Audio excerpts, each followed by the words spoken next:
Vamos dizer, aqui é mais um vídeo do canal Ao Flow Podcasts comigo, Felipe Moura Brasil. Vamos pro vídeo. Bom, a gente viu... Assunto não falta, né?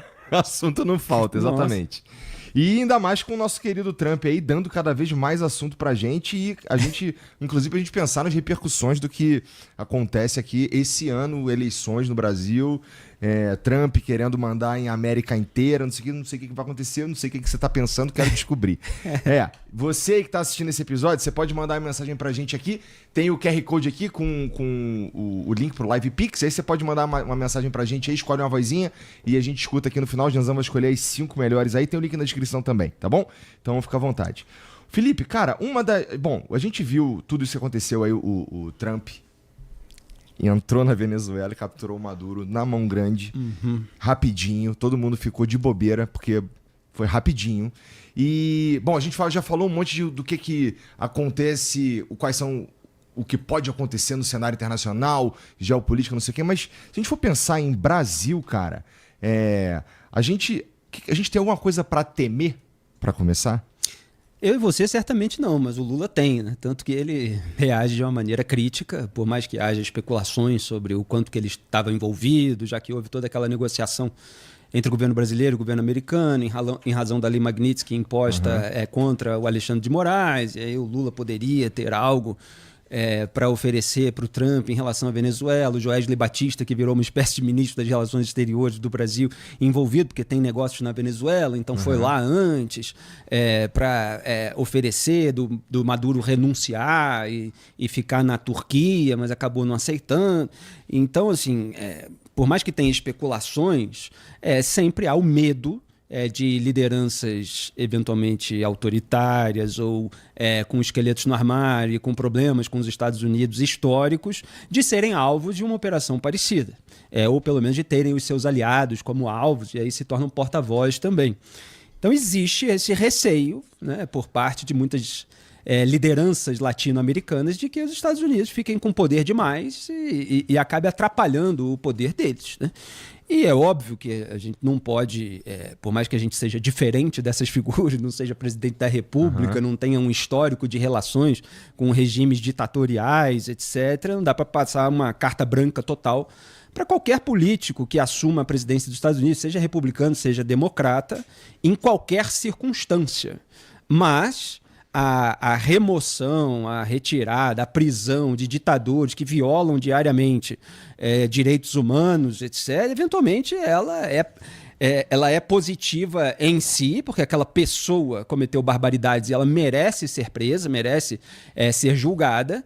E, por outro lado, essas questões não são binárias, e eu sempre que venho aqui eu falo, né, desse binarismo do debate público, de como a gente tem que analisar as questões em todas as suas nuances. Para você ter uma conclusão sobre ter sido bom, ter sido ruim, é preciso ver o que há de estratégia e o que há de consequência. Então tem certas coisas que a gente vai analisando em tempo real e precisa ver como fica a situação do regime. Se fica melhor em termos de direitos humanos, se fica pior, o que vai sair daí, se vai ter algum momento de transição para a democracia ou só um ajuste que gere interesses para os americanos melhores do que o Maduro estava oferecendo. Mas no teu ponto de vista, o ato de entrar em outro país, capturar o líder daquele país, ainda que um ditador, assim, execrável inclusive, mas o que você pensa do precedente que isso abre?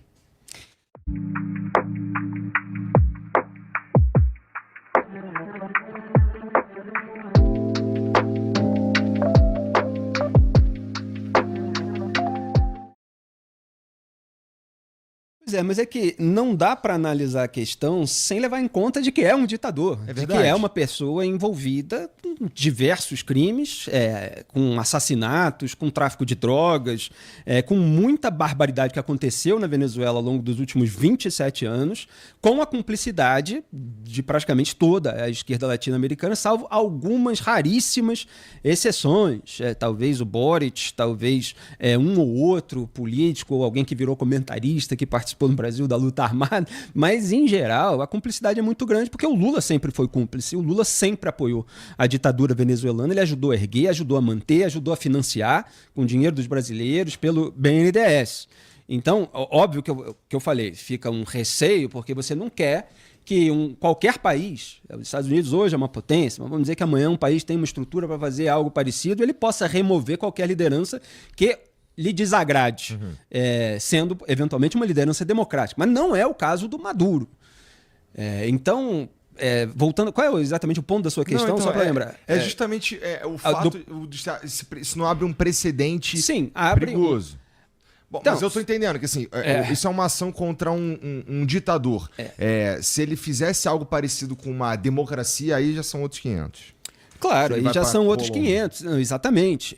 Mas mesmo com um ditador, é preciso analisar as circunstâncias, e os interesses que estão em jogo. Então viralizou até um vídeo que eu considero muito emblemático, muito didático, de um venezuelano que foi questionado a respeito do interesse dos Estados Unidos em petróleo.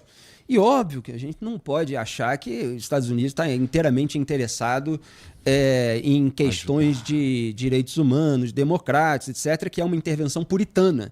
E isso é confessado abertamente pelo Donald Trump. Então não é nem uma questão de uma análise, de uma intenção oculta. O Trump chega lá e fala, quero petróleo mesmo, quero recuperar o petróleo, eles roubaram o petróleo, não sei o quê, está tentando negociar ali com as petroleiras.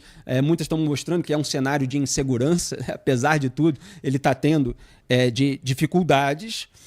Agora, em relação aos precedentes, é isso. Você não pode legitimar que isso aconteça sempre em qualquer hipótese. Por outro lado, você não pode também aceitar que o discurso de defesa da soberania, no sentido de uma abstração sem uma correspondência prática de respeito aos direitos humanos, de respeito à vida da população, etc. Então, uma pessoa não pode sair violando tudo isso, permitindo que as pessoas morram, que um país fique completamente nas mãos de tiranos violentos, autoritários, etc., e possa se escudar num discurso, numa retórica de defesa da soberania.